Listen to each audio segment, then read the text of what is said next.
Në mars të vitit 2025, çmimet e produktit të konsumit janë rritur mesatarisht për 2.9% krahasuar me çmimet që ishin në mars të vitit 2024.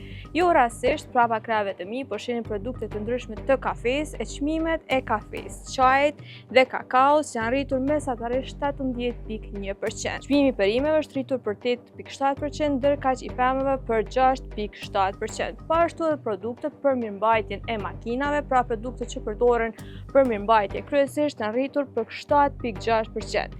E po ashtu edhe djathi, qumshti dhe vezët ka besuar rritje të çmimit ku rritja mesatare është 7.1%. Çmimet e produkteve për kujdes personal kanë besuar rritje për 4.3%, mallrat për shërbime për mirëmbajtjen e shtëpisë 4.8%, ndërkaq produktet të ëmbla si këto që po ishin e prapa krahëve të mi, çmimi i tyre është rritur për 2.4%. Po ashtu edhe çmimi i duhanit është rritur për 2.9%. Siç e dini, ZRR-ja në prill të këtij viti vendosi për rritjen e çmimit të energjisë elektrike e kjo rritje u bë për 16.1%.